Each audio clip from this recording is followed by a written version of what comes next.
Alhamdulillahi Rabbil Alamin, wa salatu wa salamu ala rasulina Muhammedin wa ala alihi wa sahbihi ajma'in.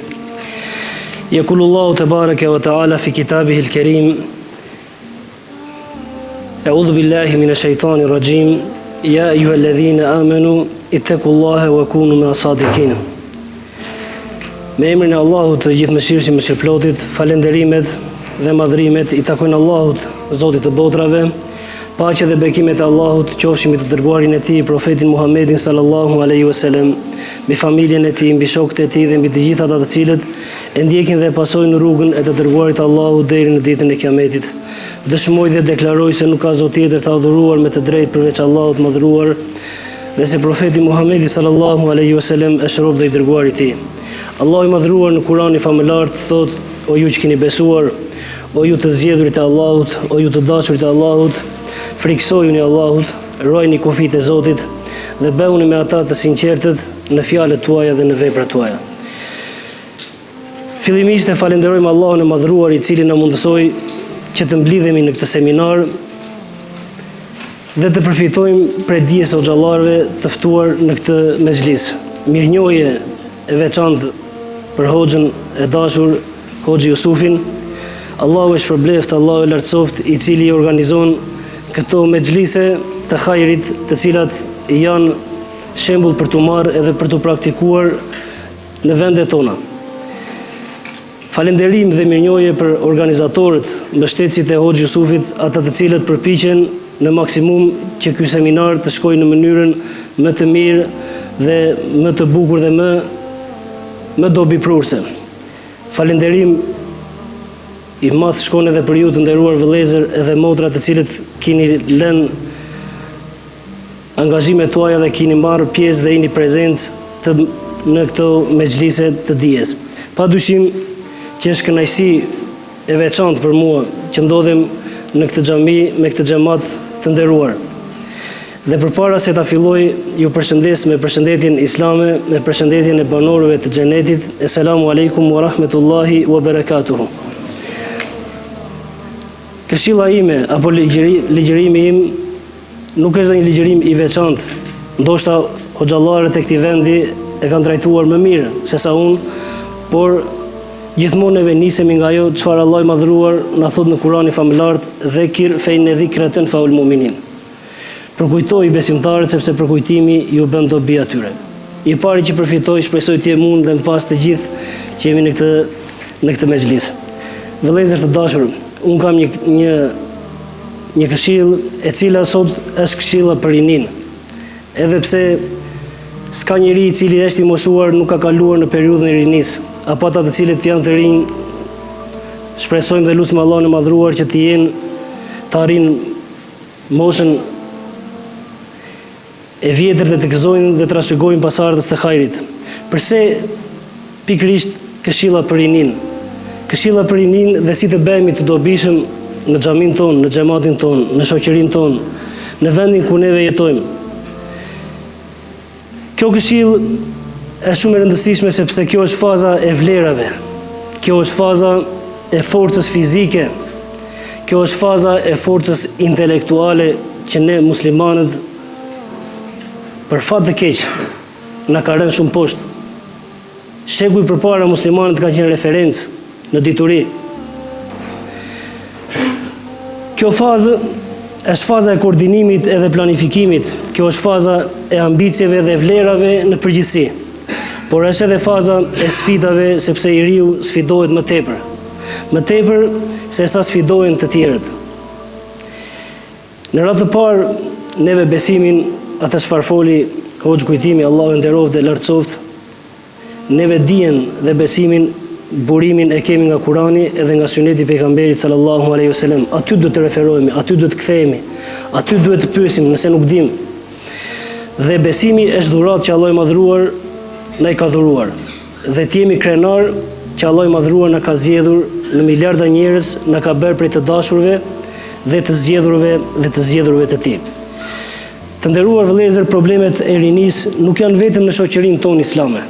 Ato janë probleme që kapin të gjithë shoqëritë. Të gjithë njerëzit që jetojnë në jetën e kësaj dhunjaje nëse nuk i trajtojnë ashtu siç na ka mësuar Allahu i madhruar në Kur'anin famëlar, edhe siç na ka mësuar mësuesi i njerëzimit i dërguari Allahut Muhamedi sallallahu alaihi wasallam, normalisht që do të ketë probleme nga më të ndryshmet. Të rinjt kanë probleme të shumta, kanë probleme ideologjike dhe shpirtërore, të cilat u sillin të rinjve brenga në jetën e tyre, kurse largimi prej këtyre shqetësimeve largohet nëpërmjet dy shtyllave kryesore, nëpërmjet zbatimit, praktikimit të fesë edhe moralit të lartë i cili bazohet në Kur'an edhe në Sunet.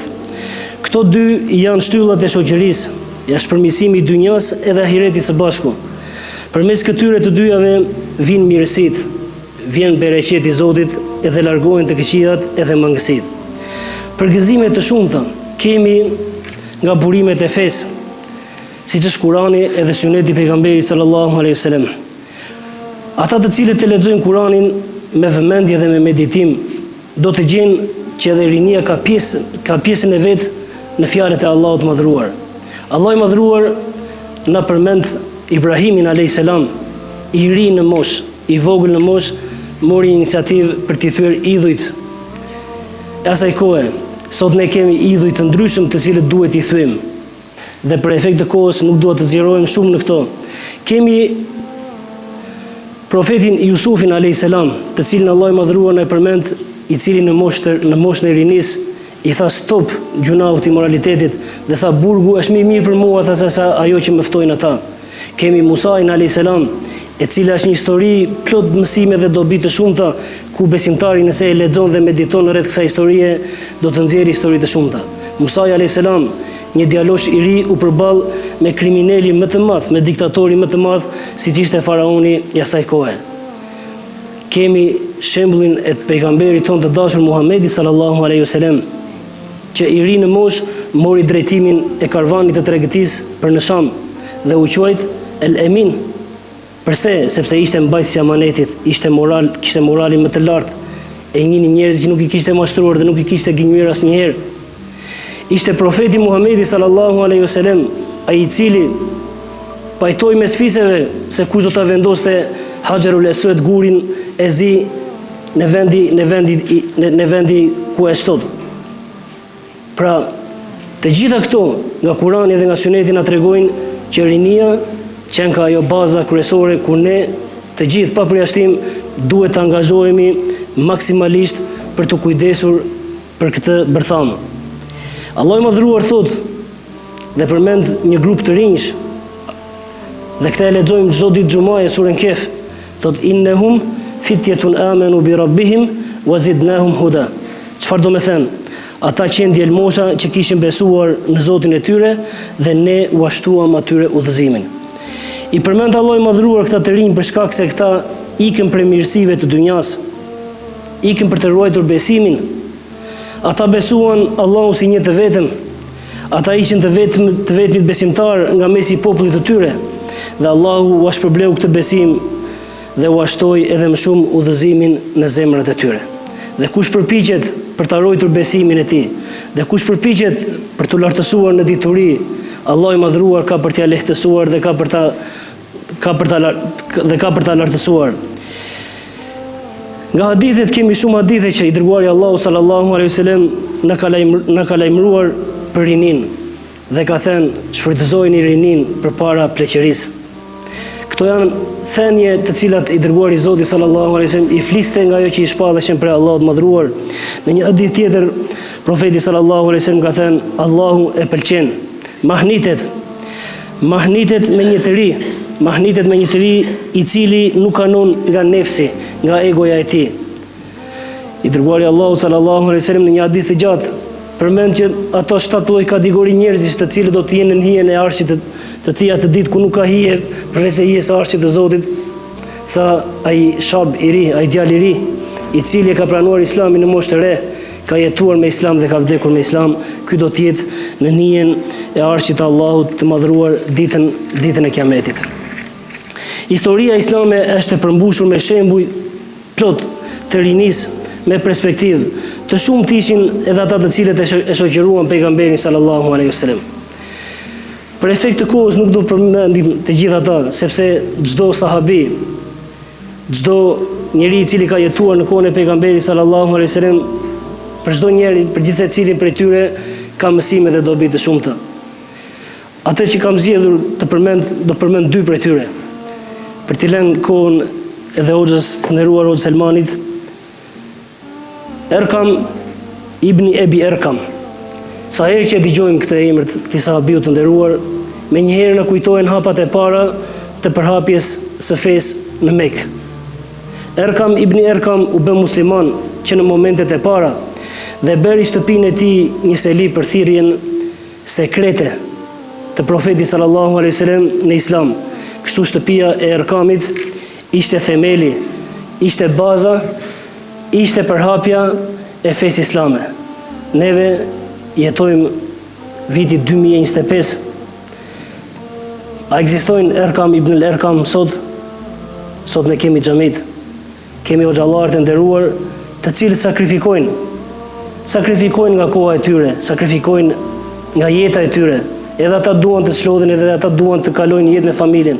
Por amani shikon dhe Zoti shpërbleft dhe e gjetin në peshoren e veprave të mira, sakrificën dhe mundin e tyre që rrinë në xhami me xhamatin, me të voglin, me të riun, me të moshuarin, me të gjithë duke i mësuar fenë dhe duke këshilluar. Kjo nga se buron, kjo buron pikërisht nga kjo shtëpia Erkam ibn Erkam. Erkam ibn Erkam neve i kemi edhe sot e kësaj dite. Ama duhet të kujdesemi për këto xhami, sepse xhamit janë vende ku vendohet, diturohet, lartësohet, marrin vendime dhe nuk janë bërë xhamit të rinë të mbyllura edhe të mbajnë njerëz të cilët nuk janë kompetent. Erkam ibn Erkam është simboli dhe themeli i përhapjes së fesë islame. A kemi neve sot Erkam ibn Erkam? Nëse nuk kemi, duhet të nxjerrim njerëz si ky sahabi i nderuar. Të nderuar vëllezër, të shumtë ishin ata të cilët e shoqëruan pejgamberin sallallahu alaihi wasallam, edhe disa prej tyre dhe u flijuan, u bën dëshmorë të parë. Përse? Sepse e kuptuan se çfarë do me thënë të adhurosh Allahun e madhruar dhe të mos i shoqërosh shokat e tij në adhurim dhe të ndjekësh rrugën e të dërguarit Allahut, sunetin e pejgamberit sallallahu alaihi wasallam. Ata të cilët e shoqëruan pejgamberin sallallahu alaihi wasallam ishte brezi i ri, ishte prej tyre Ebu Bekri radiallahu anhu, i cili në hapat e para të Islamit ishte 37 vjeçar, në moshën, si themi ne, në moshën e zjarrit, që njeriu të punojë dhe të sakrifikojë për këtë din. Omeri radiallahu anhu ishte në moshën 27 vjeçare kur pranoi Islamin. Othmani në moshën 34 vjeçare, Aliu në moshën 10 vjeçare. E shumë sahabin të tjerë të nderuar kanë qenë të rinj. Çfarë do me thënë kjo të nderuar vëllezër? Ne duhet kujdesemi dhe kur t'i shikojmë këta të rinj që i kemi në xhamin ton, këta janë xhevairët e xhamis. Edhe duhet t'i afrojmë, edhe duhet t'i mbajmë afër, edhe duhet t'i motivojmë, edhe duhet t'u japim nganjëherë rolet kryesore për të ecur dhe për të përhapur feja në vendin ton dhe në shoqërinë tonë. Shembulli i dytë, i cili sa herë që e lexoj me emocionon, edhe sa herë që e lexoj këtë histori me motivon. Ky sahabiu i nderuar, guvernatori i parë, ambasadori i parë, Musab ibn Umairi radiallahu anhu, Allahu qoftë i kënaqur me të. Kush nuk e ka lexuar historinë e Musab ibn Umairit edhe nuk është emocionuar? Kush nuk e ka lexuar historinë e Musab ibn Umairit edhe nuk ka nxjerrë mësime për kësaj historie? Musab ibn Umairi ishte një djalë i ri, të cilit nuk i mungonte asnjë prej mirësive të dynjas. Sa që thuhet nëna e tij i qepte rroba çdo ditë që t'i ndronte nga dashuria e madhe që kishte për Musabin. Madje thuhet që parfumi i Musabit mbeteshe në rrugë edhe njerëzit e kuptonin që këtu ka kaluar Musab ibn Umairi. Por kur e pranoi Islamin dhe kur e kuptoi se çfarë do me thënë të jetosh për Allahun dhe të vdesësh për Allahun, nuk i hyn në sy mirësitë e dynjas. Por kush e kap fenë e Zotit dhe përpiqet që të eci në rrugën e Zotit edhe në sunetin e pejgamberit sallallahu alajhi wasallam, normalisht që do të sprovohet me sprova nga më të ndryshmet. Dhe Musab ibn Umairi u sprovua me prindrit e tij. Ja ndërpryen mirësitë, benefitet, ja ndërpryen rrobat e mira, i ndërpryen ato parfumet e mira, por Musabi nuk u tërhoq, sepse e kuptoi i kthehemi asaj çfarë tha Hoxh Gojtimi, Allahu nderoft, kuptimi i akides, kuptimi i fesë, kuptimi i sunetit, këto të bëjnë që ti edhe unë bashkë me ju të qëndrojmë të qëndrueshëm në fenë e Zotit. Edhe çfarëdo lloj sprove, edhe sfide të vinë përballë, i kalon inshallah me lejen dhe me ndihmën e Allahut të Madhruar. Musab ibn Umeri e la dynjan për të fituar ahiretin. Një vit përpara emigrimit të pejgamberit sallallahu alaihi wasallam, i dërguari i Allahut e dërgoi Musab ibn Umerin për në Medinë. Musab ibn Umeri ishte për atyre të cilëve i ngjasonte shumë të dërguarit të Allahut sallallahu alaihi wasallam. Djali i ri në moshë të re. Me çfarë detyre e dërgoi profeti sallallahu alaihi wasallam Musab ibn Umerin? E dërgoi për të mësuar njerëzve fenë në Medinë. A kemi neve sot Musab? Nuk është pesha e Hoxhës daveti. Pesha e davetit apo e ftesës apo e thirrjes është e gjithë secilit prej nesh, si vëllezërve dhe motrave. Me aq sa kanë mundësi të flasin për fenë e Zotit, e të ftojnë njerëzit në fenë e Zotit, sepse kështu do të bëhesh si Musab ibn Umeri. Musab ibn Umeri nuk pyeti 2 a 3 çfarë më duhet, po unë do shkoj atje, po nuk më njoh njerëzit. Se mi janë o atana, dëgjuam edhe u bindëm. Musab ibn Umeri ishte prej lexuesve të Kuranit që këndonte bukur. Dhe shumica e banorëve të Medinës që pranuan Islamin e kanë pranuar nga dora e Musab ibn Umerit. Musab ibn Umeri nuk ishte vetëm mësues i fesë, por ishte edhe i flamurit të fesë, i cili mbajti flamurin në luftën e Uhudit, saqë ja këputën të dyja duart e tij të nderuara. Dhe kur i kanë këputur dorën e parë, çfarë tha profeti sallallahu alajhi wasallam? Rabbi had Musab, fitoi Musabi tha. Dhe kur u qetësua lufta e Uhudit dhe tregon Khababi, thot e gjetëm Musabin dhe kur e qefinosëm nuk kishte qefin. Ky njeri shumë i pasur jetoi me mirësitë më të mëdha të asaj kohe dhe në momentet e fundit vetëm një copë, një robë e cila thoshte Khababi, kur i mbulonin kokën i dilnin këmbët, edhe kur i mbulonin këmbët i zbulohej koka. Këta kanë qenë njerëz të cilët e shitën dynjan për të fituar xhenetet e larta të Zotit. O vëllezërit e mi, xhenetet e Zotit nuk fitohen me ratlek. Xhenetet e Zotit duan punë. Xhenetet e Zotit duan sakrificë. Duhet të lesh angazhimet e dynjas, ato angazhimet e tua, dhe të lesh një pjesë për fenë e Zotit. Vëllezërit e mi, pas kësaj hyrje të temës që kam zgjedhur, ta fillojmë me disa këshilla. Dhe shpresoj që këto të na motivojnë, sepse feja është përkujtim, ta përkujtojmë njëri tjetrin dhe pas këtij përkujtimi të jetësojmë ato, sepse nuk ka dobi dituria nëse nuk jetësohet në jetën e përditshme. Këshilla që shpresoj që do të na motivoj dhe le të jetë atë që tha Hoxhi Jusufi, pe çdo hoxhe të mbani mend nga një këshill apo një pjesë e ligjëratës që ju ka pëlqyer, nuk ka më mirë se fjala e Allahut të Madhruar, libri i Zotit, ku Allahu i Madhruar na drejtohet ne besimtarëve, ku thot walaqad anzalna ilaykum kitaban fihi dhikrukum afala ta'qilun. Ky ajet është ajeti i surës El-Anbiya, ajeti 10. Allahu i Madhruar thot, ne e shpallëm librin Kuranin në të cilin gjendet krenaria juaj, a nuk e kuptoni? Kush kërkon krenari? Kush kërkon që të krenohet edhe të jetë lart? Duhet me patjetër të kthehet librit të Allahut Madhruar. Këtu e kemi krenarin, në librin e Zotit, në urdhat e Zotit, largimi nga ndalesat, në ndjekja e rrugës së pejgamberit sallallahu alaihi wasallam. Këtu është ajo çfarë njerëzit kërkojnë sot për të lartësuar edhe për të krenaruar. Allahu Madhruar thotë, ju kemi zbritur një libër madhështor, të qartë dhe qartësues për gjithçka. Për gjithçka që njeriu ka nevojë. Ky libër ka për të qenë fama juaj, ka për të qenë krenaria juaj, ka për të qenë lavdia juaj, ama vetëm me një kusht, nëse ju do ta kuptoni drejt, ashtu siç ka dashur Allahu i Madhruar dhe do që ky fjalët e tij të zbatohen me përpikmëri. Sa më shumë që neve të punojmë me të, sa më shumë të merremi me të, sa më shumë ta lexojmë librin e Allahut, aq më shumë do të kemi pjesë në këtë krenari që Allah i madhruar na ka përmendur në ajeti 10 i surës Al-Anbiya. Në të kundërtën, sa më shumë që largohemi prej Kuranit, sa më shumë që largohemi prej sunetit të pejgamberit sallallahu alaihi wasallam, aq më shumë do të kemi zbehje të kësaj krenarie, edhe kjo për fatin e keq sot ummetin islam e ka pllakosur. Allahu na përmirësoft. Selefët, Allahu i mëshiroft dhe Zoti na bashkoft me ta në xhenetet e larta, u ngritën shumë lart me këtë Kur'an edhe me ndjekjen e sunetit të pejgamberit sallallahu alaihi wasallam. U ngritën shumë lart dhe gjunjëzuan perandorit më të mëdha të atyre kohrave, si të themi sot të gjunjëzojmë NATO-n. Ata burra, ata të nderuar, i gjunjëzuan ato perandori. Me çfarë i gjunjëzuan? I gjunjëzuan duke zbatuar librin e Allahut dhe duke ndjekur rrugën e pejgamberit sallallahu alaihi wasallam.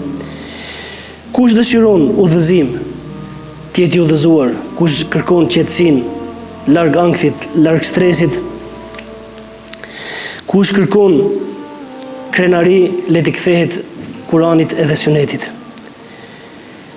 Vëllezër të nderuar, mbi të gjitha këto çfarë do përmendim e çfarë përmendur, e do përmenden në përligjërata, në hutbet e xumave, ajo çfarë unë shikoj si problematik mbar muslimanët është jetësimi i dijes. Nuk na mungon literatura sot. Mos them që nëpër bibliotekat librat i ka pllakosur pluhuri, nga që nuk i hap njëri. Dhe nuk do ta them edhe librin e Zotit, vetëm kur vjen Ramazani i kthehen. Kush e kërkon krenarin dhe lartësimin, le të kthehet librit të Allahut edhe sunetit pejgamberit sallallahu alajhi wasallam, edhe të jetësohet në jetën e përditshme. Kështu do të arrijmë krenarin edhe kemi për të lartësuar. Këshilla për të rinjt, edhe pse pak të rinj shoh në xhami, po janë baballarët, ata të cilët kanë fëmijët e tyre. Dhe ata baballar apo ata gjysh që ndodhen sot në këtë xhami, le t'i marrin këto këshilla edhe t'i shpërndajnë me fëmijët e tyre dhe me niprindet e tyre apo me mbesat e tyre në shtëpitë e tyre. E para është vërtetimi i tauhidit. Është një nga shkaqet madhështore të udhëzimit dhe qëndrueshmërisë. Është vërtetimi i njëshmërisë së Allahut madhëruar dhe praktikimi i Islamit të vërtet, të pastër, larg politeizmit, larg bidateve dhe larg devijimeve të cilat e dobësojnë njeriu. E dyta është sinqeriteti ndaj Allahut madhëruar. Sa më të sinqert jemi me Zotin, aq më shumë kemi për të ecur përpara dhe kemi për të lartësuar. Sinqeriteti për Allahun e lartësuar është çështje madhështore dhe ai është kusht për pranimin e veprave, se Allahu nuk pranon një vepër që me të shoqërohet tjetër kush posa Allahut, si sot Allah i madhruar në hadithin kutsi, unë jam i panevojshëm për të pasur shok. Dhe kushdo që vepron ndonjë vepër në të cilën më shoqëron mua dikend, e kam lënë atë edhe shokun e tij. Hadith të cilin e transmeton Imam Muslimi. Këshilla tjetër është të lexuarit e librit të Zotit me meditim, jo thjesht lexim, të lexosh, të meditosh, të shkruash, të nxjerrësh mësime, të nxjerrësh dobi, sepse Kurani nuk është dërguar vetëm për ata të cilët kanë qenë 14 shekuj përpara. Kurani do të jetë deri në ditën e Kiametit. Pra të lexojmë ajetet e Zotit me meditim, me kuptim edhe të jetësojmë ato në jetën tonë të përditshme. Kërkimi i diturisë tek të rinjt, edhe kjo është detyrë mbi detyra, sepse njeriu i paditur edhe Zotin e vet nuk e di ta adhurojë, edhe namazin nuk di ta plotësojë, edhe agjërimi nuk e agjeron dot, edhe zakatin nëse ka mundësi ta japë nuk e jep dot. Pra dituria është detyrë për çdo të ri e të re, edhe re, ta kërkojë diturinë. Sot nuk mungon. Unë ndjek xhallarët në përjetet e tyre, mashallah Zoti i shpërbleft dhe i bëft të bereqeshme me xhliset e tyre si online edhe në xhamit e tyre, nuk ka sot mungon ai interesi. Ai interesi të shkosh dhe të prezantosh në xhami ku mbahet mësim. Kërkimi i diturisë, i dijes fetare është nga shkaqet kryesore që besimtari të udhëzohet, që i riu të udhëzohet, që i riu të bëhet i qëndrueshëm në fenë e Zotit dhe t'i shtohet besimi. Thot Allah i lartësuar, yerfa ilahu alladhina amanu minkum walladhina utul ilma darajat. Allahu i lartëson ata që besojnë, ndërsa të begatuarit me dituri i ngren në grada të larta. Allah i lartësuar i ngren në grada të larta gradat e dietarëve dhe të besimtarëve, në varësi të dijes edhe imanit të tyre do të jetë edhe ngritja edhe grada. Dija e dobishme, kush është dija e dobishme, sepse sot jetojmë në kohë, po e them në kohë sprova, në kohë fitnesh, sepse rrjetet sociale kanë ato të mirat e tyre, po kanë edhe ato të dëmin e tyre. Jo çdo kush që flet në rrjetet sociale, jo çdo kush që shpërndan mund të merret referim, sepse që këtu fillon devijimi i të rinjve. Dija është ajo që ka thënë Ibn al-Qayyimi, Allahu më shiroft, dija është kal Allah wa kal Rasul. Ka thënë Allahu dhe ka thënë i dërguari i tij dhe kanë thënë sahabët, ata që janë të Zotit e njohjes dhe të dijes. Dija e dobishme është shkak për ngritjen e besimit dhe ngritjes në shkallë të lartë. Dija e dobishme e ruan barcin e saj nga devijimet, e ruan nga gabimet dhe shirqet dhe bidatet. Dija e dobishme është shkak për hyrje në xhenet dhe shpëtim nga zjarri. I dërguari Allahu sallallahu alaihi wasallam ka thënë, kushdo që ndjek rrugë për kërkimin e dijes, Allahu ja lehtëson atij rrugën për në xhenet. Hadith të cilin e transmeton Imam Muslimi. Andaj bëhuni të kujdesshëm në marrjen e dijes së dobishme dhe ndihmohuni në kërkimin e saj me këto gjëra për ta përmbyllur këtë ligjërat, duke prezantuar në për ligjëratat e hoxhallarëve tonë që ne i njohim prej viteve dhe i njohim që ata janë me të vërtet ndjekës së rrugës së sunetit të pejgamberit sallallahu alaihi wasallam. Duke dëgjuar ligjëratat dobishme nga dietarët e sunetit, duke lexuar libra të dietarëve të besueshëm dhe duke lexuar tefsirin, hadithin me komentim, fikhun i cili të lehtëson çështjet e adhurimeve dhe duke u shoqëruar me nxënës të dijes që të përfitosh prej tyre, duke ju bashkuar kurseve fetare që mbahen në përqendra apo në xhamit përkatëse. Të gjitha këto janë këshilla që ne duhet të kujdesemi që të kemi një rini sa më të fortë dhe sa më të qëndrueshme në fenë e Zotit. Vëllezërit e mi, gjendja e të rinjve tanë është sprovë e madhe në ditët që ne jetojmë. Është sprovë e madhe dhe në të njëjtën kohë është një përgjegjësi e madhe. Është përgjegjësi e madhe për babain edhe për nënën. Është përgjegjësi e madhe për ata të cilët janë të vjetër në fe, që duhet të qëndrojmë afër këtyre të rinjve dhe duhet t'ia mësojmë fenë të saktë ashtu siç duhet. Sepse feja jonë nuk është që ne të jemi mirë edhe të tjerët të vuajnë devijimin nga rruga e Zotit dhe të mos interesohemi për të tjerët. Jemi ummeti më i mirë dhe këtë na ka vlerësuar dhe na ka lartësuar Allahu i madhruar, i cili thot kuntum khayra ummatin ukhrijat linnas, ini ummeti më i mirë, ini bashkësia më e mirë. Përse jemi më të mirë? Sepse urdhërojmë për të mirë edhe ndalojmë nga e keqja. Nëse ne i lëm këto dy, nuk jemi mirë, nuk jemi të mirë. Ama nëse këto vazhdojnë dhe i jetësojmë në jetën tonë të përditshme, të urdhërojmë të mirën dhe të ndalojmë nga e keqja, atëherë të falenderojmë Allahun, sepse me të vërtetë e kemi kuptuar dhe jemi pjesë e këtij ummeti, ashtu siç na ka cilësuar dhe na ka përshkruar Allahu i madhruar në Kur'anin famëlar. Çdo besimtar duhet t'ia mësojë vetes së tij cilat janë kufijtë e Zotit për të mos i shkelur, cilat janë urdhat e Zotit që duhen zbatuar, cilat janë ndalesat prej tyre të cilat duhet të ndalohet. Kush i shkel kufijtë e Zotit do të privohet nga shumë mirësi dhe çdo shkelje kufiri. Dhe kjo tu këshilloj veten time edhe ju të nderuar vëllezër dhe motra, çdo shkelje e kufive të Zotit ka pasoja. Ka pasoja si ato që bëjnë pjesë në çështjet e ahiretit, ashtu edhe në çështjet e dunjas. Njeriu mund të privohet nga një gjuna i cili në syrin e tij duket i vogël, po mund të privohet nga kënaqësia familjare. Nuk ka kënaqësi në familjen e tij. Fëmijët e tij nuk bëhen të dëgjueshëm dhe të bindur. Pra, duhet që ne gjithmonë t'i flasim edhe t'i këshillojmë antarët dhe pjesëtarët e familjeve tona, duke ju treguar se cilat janë kufijtë e Zotit që ne nuk duhet i shkelim. O ju të rinj, kujdes nga të rinjt e mashtruar, kujdes nga ata që janë të nxituar, kujdes nga ata të cilët nuk pyesin se me kë shoqërohen edhe se me kë e ndajnë kohën. Ne të rinjtë tanë të xhamis, musliman edhe muslimane, i kemi të rrallë, edhe duhet i ruajmë siç e ruan ai njeriu atë xhavairin e tij, gjën më të shtrenjtë, kështu do ta mbajmë. Kujdesni se me kë po shoqëroheni dhe kujdesni se me kë po kaloni pjesën e kohës. O ju të rinj, kujdes të madh tregoni me rrjetet sociale. Dhe ky do të jetë kujdes edhe për ata të cilët janë prindër. Ky do të jetë kujdes edhe për ata i cili është më i moshuar, sepse shejtani mallkuar është armik i betuar i njeriu. Ai nuk fle, ai nuk largohet, ai nuk triqet asnjëherë nga misioni i tij i armiqësisë ndaj njeriu. Shejtani mallkuar i rri njeriu në prit.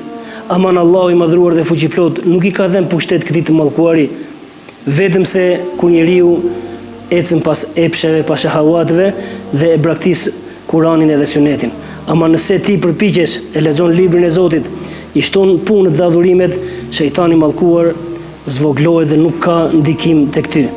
O ju të rinj, keni kujdes nga rrjetet sociale, sepse shumë të rinj dhe të reja kanë rënë pre e rënjeve në gjunahe, shumë çifte janë ndarë si pasojë e këtyre rrjeteve sociale.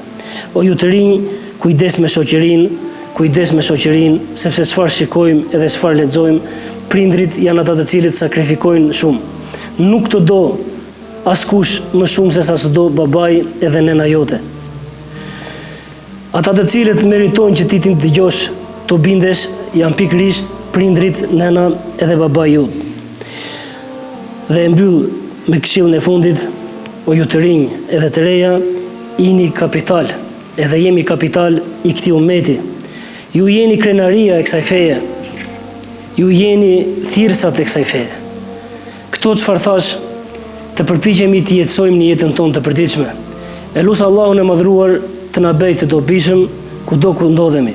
Lut Allahun e madhruar që rinin tonë ta forcojë, t'i bëjë të qëndrueshëm dhe t'i bëjë si Erkam ibn Erkam, t'i bëjë si Musab ibn Umeri, t'i bëjë si Aliu radiallahu anhu e si shumë sahabin të tjerë të rinj, të cilët nuk i përmendim për efekt të kohës, të cilët kanë mbetur në histori me veprat e tyre.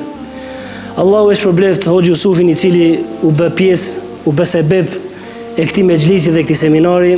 E lut Allahun e madhruar që ta shpërblej Hoxhën e nderuar, xhamatin e nderuar dhe të gjithë ju vëllezër të cilët morën pjesë, që nga hoxhallarët që kanë folur, edhe Hoxh Selmani, i cili do të vijë të flasi tani pas meje. Zoti ju shpërbleft me të mira dhe Zoti na bashkoftë në xhenetet e tij të larta, ashtu siç na ka bashkuar në këtë xhami me këtë xhamat të nderuar.